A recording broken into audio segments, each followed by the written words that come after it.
Hello and welcome to the BS Review. I'm Brittany. And I'm Steven. And today we are here to talk about The Handmaid's Tale Season 1 because Season 2 comes out very soon and we didn't watch Season 1 until recently, and that was mainly due, I don't think either of us were, I was interested in it when the first season came out, but we just never got around to watching it. Yeah, we just never did. No. And we heard how good it was, but we just skipped over it until recently. Well, and I recently read the book, and you guys know me, I gotta read the book first. So, yeah, we're here to talk about Season 1.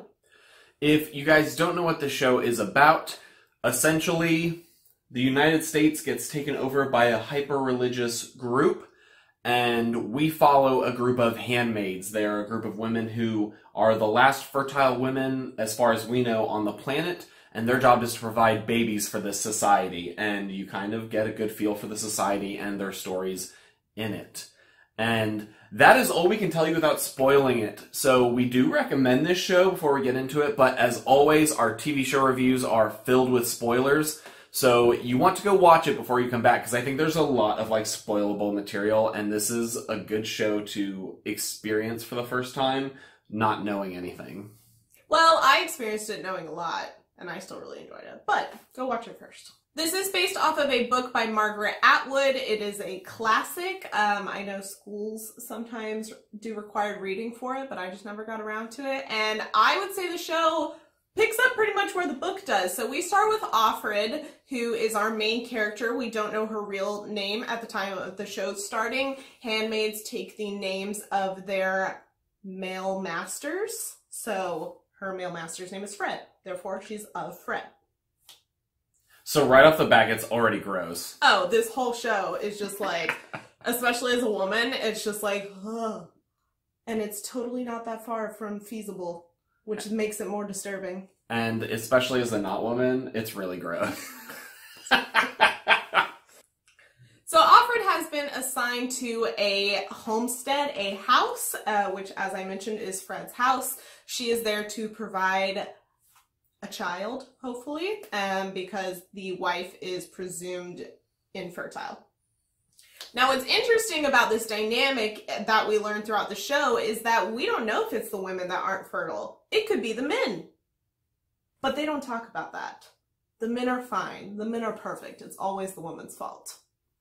But I guess some men, but in this society, only the higher-ups, the commanders, the high-level people get to procreate and make babies with this low number of fertile women. So, the rest of the people could actually be fertile. They're just not allowed to have babies. No, because sex is now treated as a reproducing act only. It is not used for recreation or enjoyment. Unless you're a male, of course, but we'll get into that as we go. Yeah, of course. So the first episode pretty much follows Offred, and we start to get a feel for the surroundings. The show really does a good job of making you pick up the details by being around the details. It doesn't necessarily go, we're going to pay attention to a little thing for a little while. It'll just let it pass you by, and you kind of pick those things up. And we learn that Offred's life really sucks. She's there to provide a baby, and we also see in the house there, what are they called? Marys, which are Martha's and name. They're there. They're just slaves, essentially. They're to do the cooking, the cleaning, that stuff. They're essentially the housemaids, and cooks and everything involved with that. But they're all named Martha, essentially. They're called the Marthas. So everything in this society is meant to demean and erase women's identity, unless you're a wife. But even then, there's some erasure there as well, which we'll talk about.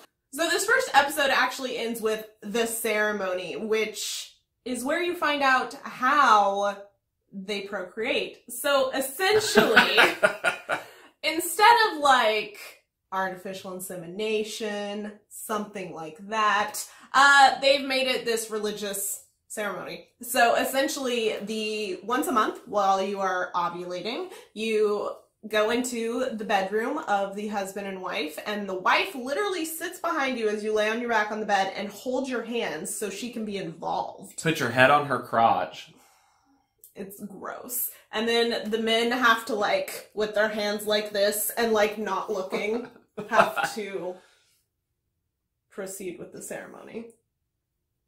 essentially. It's super gross. It's super gross. The first time I guess I didn't conceptualize this at all. So I read the book, so I know this is the thing. And as soon as it happened, I was just like, yeah. What? And the show's tone is very good about making it cringe in just the right way with like the music and just everything, which we'll talk about more of those generalization show aspects towards the end of this video. But yeah, so that's how we start with episode 1, and episode 1 ends with a bang, literally. And so as we continue to follow Offred, we kind of see her daily life involves shopping and sitting around. Unless it's a ceremony day. But she like does the daily shopping. And so she goes and meets up with Ufglen. So they have to walk around in pairs. That's one of the rules as handmaids. And they wear these little bonnets that are essentially like blinders. So they're these white bonnet things, and it makes them like not have to make eye contact with people, or more people don't have to make eye contact with them. Again, it's that erasure of identity. But yeah, so she has to pair up with Ufglen and go do the shopping, which of course we don't know her real name. That's just her master's name, Glenn. Yep, and I think that this show does like character progression really well, because her and I believe Ufglen, who is played by Alexis Bledel, well, the original Ufglen, we'll get into that later. But I really liked how their friendship formed, because they start out and because you never know in the society who like tells on you, because they could get a reward for telling on you and getting you into trouble. So like, you're not allowed to tell people your actual name. You're not allowed to cuss. You're not allowed to like do a lot of those things. You're not even allowed to have like normal conversations. The language that they have built around this, it's very cult-like. It's very heavily religious, so they have to say things like under his eye and blessed be the fruit and praised be. Like, those are the kind of greetings and things they use. And so it's very scripted, essentially, so you can't really go outside of that very far unless you're really daring. And so as their friendship progresses, they kind of realize that they're both kind of in the same boat, and none of these women are happy, and it's only been, what, 3 to 4 years since the start of this society, so these were people who lived a normal life before that and were, like, conscripted into the service, so they're clearly unhappy, and they start talking, and we get our first hints of, it's called Mayday, which is, like, this plan. We have no idea what it is still. We think it's like an organization, I guess, but it's like a secret word they use to figure out who's essentially in the resistance. So as with most dystopian type worlds, there is a resistance going on. However, we see very, very little glimpses of that because we're seeing everything from Offred's perspective. So we're not seeing a whole lot of what's going on in the world. It's very focused. She has a very confined life of just going to the house, going to the shopping, and that's it. So you only get fed pieces of this world very slowly, and it makes it very tense and intriguing.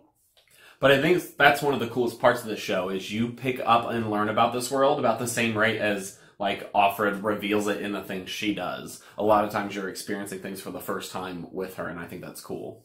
And so as Offred and Ufglen's friendship kind of forms, you find out that Ufglen is actually a lesbian, and in this culture they call her a gender traitor.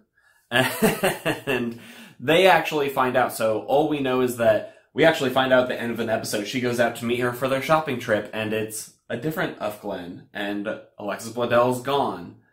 And this is actually a really important scene because she goes, "Where's Ufglen?" And she goes, "I am Ufglen." So as we learn more about the creepy side of this world, we see that Fred, which is Offred's commander, invites her to his quarters, which is a women-free zone. Not even the wife is allowed in there. And so it's very sketchy and skeevy and weird. And she ends up going because she doesn't really have a choice. And he just wants to play Scrabble with her. And you just, like, the tension built in these scenes are so good because you're just waiting for something to happen. Which, spoilers for the rest of the series, it just builds up. They play a lot of Scrabble, and it's because he has the hots for her. He wants to, like, connect with her while it's they not do only their the ceremony. hots, it's that connection, that human connection, because he's no longer connected to his wife, which we'll talk about their relationship in a little bit. Like, they don't really have a relationship outside of this new rigid just identities that they have, and he's not allowed to connect with Offred during the ceremony because it's supposed to be a very detached thing. So he's just looking for some human connection, especially with a woman. which does not excuse anything. But it's a very interesting character study in what's happening throughout this new society. Which I was actually very curious during the show. I was like, are they going to actually make me care about this guy? And thankfully, no, because he's such a disgusting scumbag. Like, they do a little bit, but they very quickly, like, pull that veil, like, nope, just a reminder, this guy's gross. And I think it has my favorite line from the series that we watched, when he's like, we had to make things better. And she's like, better?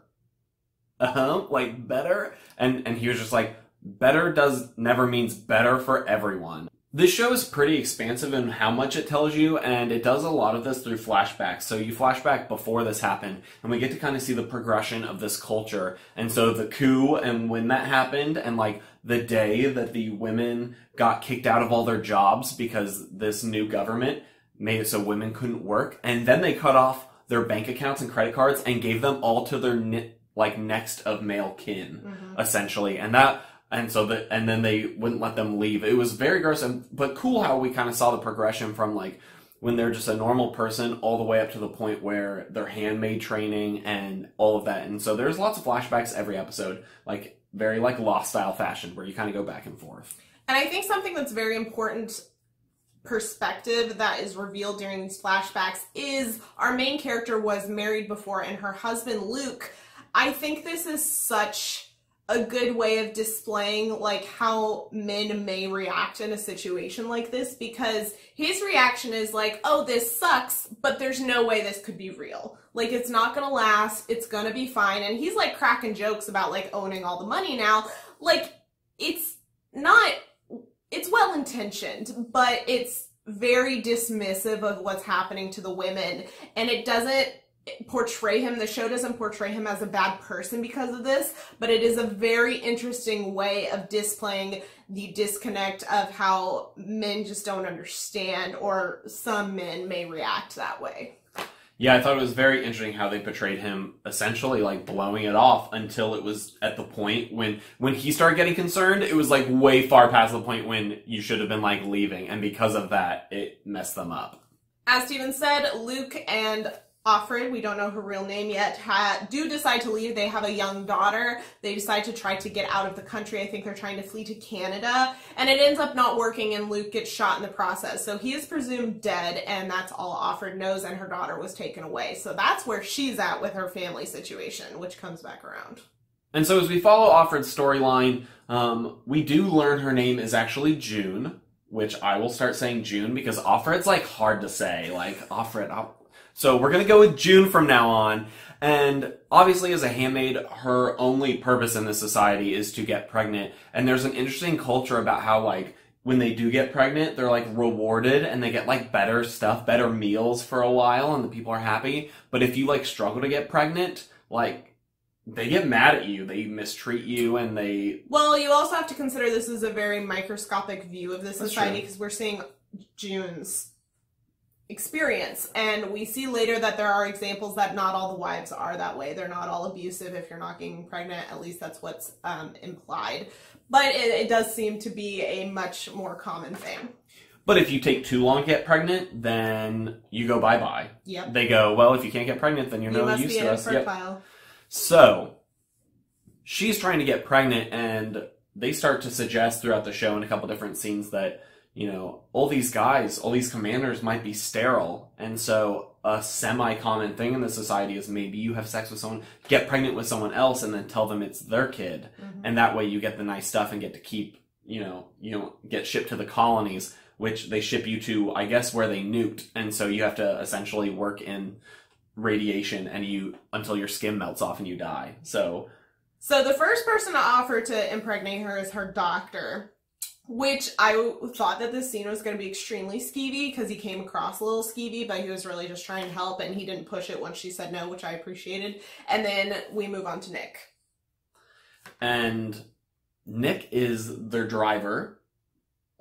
Fred, I don't know their last name. No. I don't Fred? think they have one. Yeah, it might be in there somewhere. I don't remember, but he's their driver, and it's interesting that, like, the males are drivers, and he's in this weird position where it seems like he has a little bit more freedom there, but he's still kind of, like, in lifelong service to these people. And him and June end up having a kind of thing start. And well, what's interesting is the wife is the one who originally suggests this, because she has heard through the grapevine that this is pretty common among all of the handmaids, and that they will have someone close to them, someone trusted, help get them pregnant just so they can get moved off of their service, essentially, and they can have a kid, because the wives are desperate to have children. And so it's very interesting that the wife is the one who suggests that and is in on it, because up until now she seemed very loyal to the system and what is presented as the rules of the system. So she breaks from that because she's so desperate. And yeah, June and Nick end up having this relationship that at first is supervised by the wife, and then they start having their own thing that is not known by the wife. Which it was such an interesting like progression, because they started flirting and like they both liked each other, and then the wife came in and made them have sex before like I think June was and, ready, like, watched and them. had to watch them, and it was very like rapey. And then afterwards he's like, I still like you and I had to do it, and then she's like, I'm not okay with this. And they eventually like get together and have a thing. But it's a very toxic thing. A lot of times she goes there because she's angry. I don't get the sense that it's very much of a romantic thing, or it's a very twisted romantic thing. Like, it's not a true romance. It's a byproduct of the circumstances, essentially. She's trying to live a little yes. inside this claustrophobic, like, society. As June continues to develop her relationship with the commander, he suggests going out. So he essentially gets her in what is now a legal outfit to go party, and dresses her up in the wife's cloak and takes her outside of the city, essentially, like over the border of what their little town is, and takes her to what essentially is like a brothel slash bar slash dance club. It's just a whole conglomeration of all the, like, illegal things. And here is where she runs into someone that she knew previous to all of this, named Moira. And she is such a cool character. I love her so much. She is very different from Offred, which I think provides such a good juxtaposition to Offred's character, June's character. But her and Moira were friends beforehand, and we've seen in flashbacks their experience going through the handmaid training, essentially. And it turns out that she's there, and she's basically playing a prostitute, I guess. And I think it's pretty cool to see their characters on, like, opposite paths for a little while. So when you first start out, June kind of like falls apart and is kind of like going along with things when we pick up her story. And in flashbacks, we see that Moira was very much like going against it and fighting, and she even escaped at one point, and we thought she was gone forever before she came back. And then by the time we see her again, June's at the point where she's like, screw these people, like, we are going to fight, we are going to figure out some way to end this. And when she meets Moira, Moira's kind of broken. Yeah, she's a bit broken down, and they have very short conversations with each other because Moira is still essentially indentured and in a slavery type position because of her service to this brothel, essentially, because we see that she goes into the bathroom with June to have a conversation, and the, like, madam essentially comes in and says, like, hey, you were already here within the last, like, whatever time frame. So they keep tabs on him. They're still strict there, like, you have a little bit of freedom, but it's not really freedom, which I think was an important distinction. I think one of the biggest moments of this season is delegates from Mexico actually come in, and they're trying to see if they can trade with this new, the United States is over. So this, I think it's called Gilead, is their new country. And so they're coming in to see if they can trade with this new country because obviously, like, you have to have import-export with other nations in order to have a successful economy. And so they come in and they're, like, questioning things, and, the people very quickly, like, put, like, the rose-tinted glasses on. Like, they make everything look perfect, and they ask the handmaidens, oh, you volunteered for this? And she's like, yes, I did. She gives all the good answers and the correct answers, essentially, because when she is questioned, she's in the same room as the commander and the wife. And so she gives them everything that they want to hear, essentially. And then it turns out that Mexico is there because they want to adopt their system. Yeah, I think it was pretty crazy that, I didn't even realize it until the moment when they're at the thing, and June's like, oh, well, I guess they're gonna get their, like, trade deal, and her friend's like, you do realize they're here to trade for us. And June's like, what? But then still the next morning, I think it was a huge step for June's character, where she risked everything, and she straight up told them, just so you know, like, I'm forced to be here. Well, and what's important with this is the Mexican delegate, the representative, is a woman. Mm-hmm. And which I think is very important, because there is a man and a woman, but it becomes very clear very quickly that the woman is the one in charge. And yeah, June says, like, here's the real situation, and the woman says, I'm sorry, but I can't do anything about it. Yeah, I think that one of my favorite little touches of this episode was that when she first gets introduced to the delegates, she talks to the guy, because there's two of them. She talks to the guy, and they're like, oh, actually, it's the woman who's the delegate. And it shows how, like, her current society just, like, makes her think in certain ways, even if she doesn't want to. And then at the end, she pleads to the woman, and the woman says, I can't help you.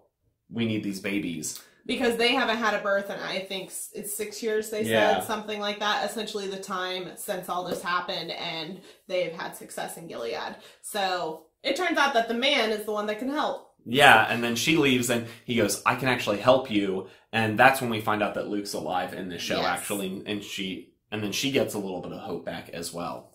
So once we learn that Luke is alive, we learn a lot about what is happening outside of this new United States, Gilead. We find out that he made it to Canada, and Canada is essentially taking refugees. They're trying to get people out. And so it's up until that point, we didn't really know if the rest of the world was very similar to Gilead, and it turns out that it's not. Between the Mexican delegates, clearly they don't have a religious overtone to their society now, at least not from what we understood. And then we have Canada, which is still being Canada, and they're the best. And just accepting all the people and being loving and great. And so I think that was a really important outside view. And again, none of this is in the book. None of this expanding outside of Gilead is in the book. None of this development of Offred's character really is in the book. So I was very happy with how much they developed all of these things in the show. So like we had already said, the point of this season is that June, I keep almost calling her Offred now that I said I'm going to call her June. We see June's growing resistance. She starts out very much like not really fighting back at all. And then her mentally reaching points where she's like, no more. And as she continues to get stronger, I think, mentally and more resolute in what she's decided she needs to do and starting to try and resist in the ways that she can, we get a couple really cool moments, especially towards the end of the season. And one of those is Jeanine, another handmaiden, who we see throughout. She actually was pregnant and had a kid, and she couldn't detach from the kid, so at one point she actually steals her, and ends up almost jumping off a bridge and killing herself and the child. And June actually convinces her to give her the child before she jumps. And so they save the child, June gets raped, but then Jeanine survives. And we saw earlier in the season that what happens to people who try to harm children or other things, all the handmaidens get together and they like stone them to death. Yes.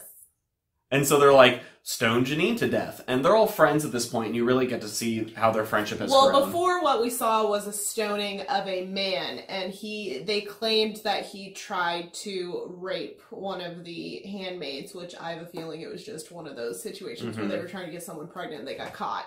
So, yeah, they all took out their aggression on this guy. They essentially were able to let loose for a minute. And then you see a complete 180 to them requesting the same thing for Jeanine. And they all say no. This is the biggest stand-up we've seen in the season. You finally see that resistance come out in a grand scale from what we've seen so far. Up until now, it's been whispers and small pieces. We've seen individuals resist, because we did see Glenn come back. She basically ran over someone with a car, which is not super important to the plot, but still really cool. But this is the part where they all get together and they make a stance together.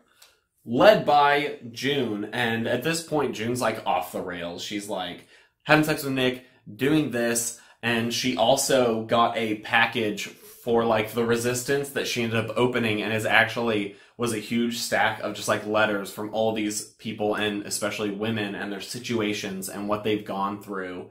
Because I think the idea was this package is supposed to get out somehow so people can see all these firsthand accounts of what the society is truly like. And she like has them all tucked behind the tub after reading them all night. So we end the season with this big show of resistance, and of course there's consequences. So it turns out that June is taken away by the Eye, essentially, which is the overall name of the religious group, I guess. And so she's taken away, and that's pretty much the last thing we see.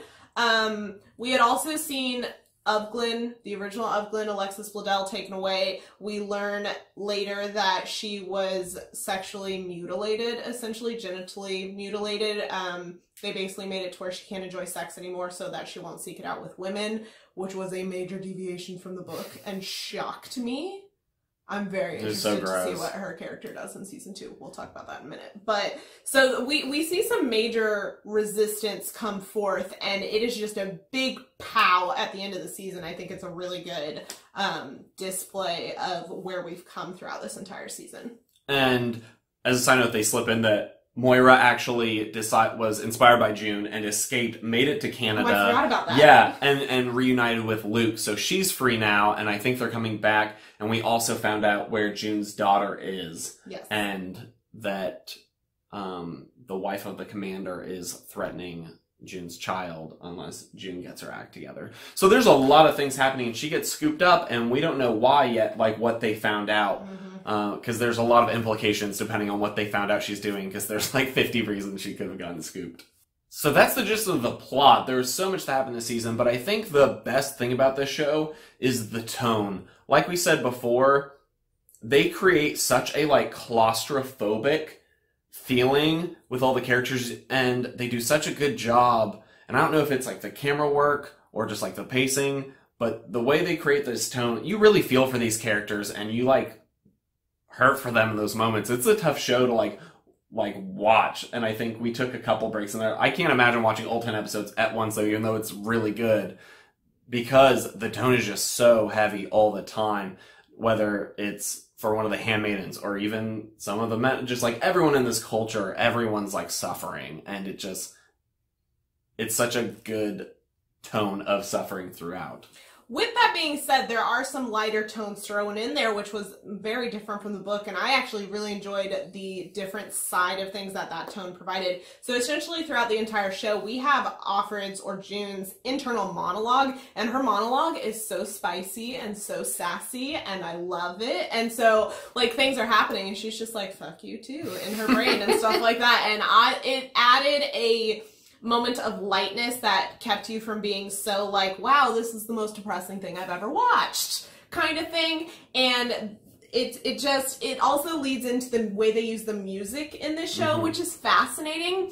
This show throws in like happy peppy like pop music at the end of the episodes. It's almost weird. And so it ends things, and it's such a strange juxtaposition, and for the first couple episodes, I wasn't sure how I felt about the music choices. I was like, these are strange, and I don't like it. And then the more we watch the show, I think that it fit perfectly for what they were going for, because they're trying to do this blend of this depressing tone and this intense situation with this ever-coming and emerging resistance, and so it's just such interesting. And they build on, they build on that even with like the editing style, because one moment you have a happy moment in the past between like June and Moira, and then you like flash forward to like a girl getting her like arm cut off, or like something dramatic, where so like it goes back and forth, and the cuts feel very like harsh, and sometimes I was like, that was a weird cut, it's like your intern messed up or something, but then you realize that was very intentional. It's meant to kind of like be jarring a little bit, and between the music and the editing, you definitely feel like that.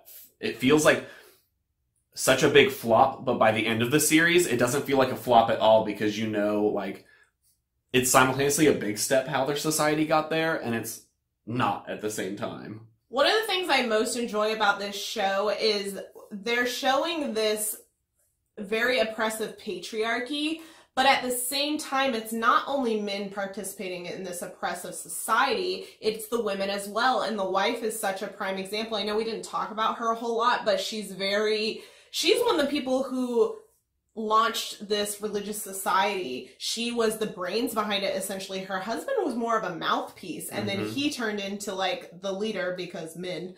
And so it's very interesting how between her and the Mexican delegate, you see that it's not isolated to only men, and I think that's very representative of current situations around like gender politics and things like that. Like, being a feminist is not only for women, it's for men and women, and being a part of the patriarchy isn't only secluded to men. And so I think that was a very good way to display that in this oppressive society. Yeah, political warning. We're going to get a little political here. Hi, have you been to our channel? But I do think it shows what happens when you compromise things that should never be compromised. And you show these compromises that these people have made for the greater good, whatever the fuck that means. But survival, yeah, essentially. yeah. And so all these women at this point are on this downhill slope of compromise where you should compromise over and over again. But it started somewhere, and at some point, women and men were like, oh, that's okay, we'll compromise this. And I think you see that at the beginning of the series, like even like the men, when the men should have been reacting to all the money going to their bank accounts, being like, this is not okay, we need to do something about this. And they waited too long. It's too late at that point. They compromised too much already, and we see the consequences of that. Well, and again, this is a very microscopic view of this whole situation. I'm sure there are situations where some people didn't respond that way. There's going to be a myriad of responses to this. But it's very evident that the overwhelming response was apathy, and how damaging that can be. And to just say like, oh, the government wouldn't let this happen. Oh, you know, this can't be real. Like, we have basic rights. Everyone knows the current political climate. That's not necessarily true in everybody's mind. Not everybody views human rights the same, which is unfortunate. But this show just dissects that so interestingly. And for a book that was written so long ago, I think it was written in like the 70s or 80s. Don't quote me on that, but it's definitely, I think, at least like pre-2000s. And so to have something so poignant to our current situation is simultaneously fascinating and terrifying. It's just crazy how close it is to our normal political climate and how easy it would be to take the couple of steps to get there. And I think that's such a cool thing. But I think on the flip side of that, you also get a really beautiful story about the perseverance of the human spirit, and specifically about the female spirit in this. And I think that, like, that's one of my favorite, like, themes, is just, like, you see these people in the worst, most awfulest, most hopeless of situations, and they're creating hope, and they're persevering, and I really hope that at some point we see these characters transcend that. So with that, let's talk about season 2 expectations. Season 2. Because I believe this video is probably going to go out the day before or the day of the new season airing, depending on how fast we can edit this. But I'm very excited for season 2. I'm expecting us to have leaps and bounds with the whole resistance. I've only seen one trailer for the new season because I've resisted watching more than that. So I don't know a whole lot of what they've given us insight to with those trailers. But I think Alexis Bledel's character in particular is going to have huge developments, especially because she was upped to a main series regular. That's the word. Oh. Yes, she was up to a series regular for season 2, so I'm very excited. Yeah, I think we're going to see the resistance continue to take shape, and sometimes it's a little cliche to have, like, your main character become, like, a formative, like, member of, like, the resistance or, like, a leader. But in this case, I totally support it for June. So that's actually something I really enjoyed about this season, is that the main character is not the one pushing the resistance. She's not the face of the resistance. She's not a Katniss. She's not even related in a lot of ways. And I think that was such a refreshing way to look at a dystopian society that has a female heroine, essentially. I think that it was very unique to have her as kind of on the fringe and then brought into it by other people. But even with being brought into it, she's not at the forefront of it. And I think that's such a refreshing way to view a situation like this. I am really hoping for, like, some really satisfying moments out of season 2. Because all of season 1, I literally sat there and go, if every single handmaid on ceremony day literally just like killed their commander person, you would literally gut their entire like government and society. I'm like, so I need some good things to happen, and it looks like June is not going to give a shit this season and is going to be going hard in the paint, and I'm excited about that. So that's our thoughts and a full recap. This might be a little bit of a longer video because we're doing more of a full recap. So hopefully if you haven't watched the first season in a while, this was helpful to catch you up. But let us know your thoughts on this season. What did you think of it? As always, that is why we have this channel. It's why we make these videos. We want to talk to you guys about your opinions. So let us know what your thoughts were. And if you enjoy our videos, and if you enjoyed this video, please leave us a like and click subscribe. We have a ton of different content. We have a bunch of TV show reviews rolling out right now. We have a couple already recorded, some on the way. So it's going to be a lot of fun. We also have a big Westworld series that we are launching, and we're just excited for all the things we're doing. We want you guys to be there for it, so click subscribe, and if you want to see some of those videos that are already up on our channel, you can click right over there, and we'll see you next time.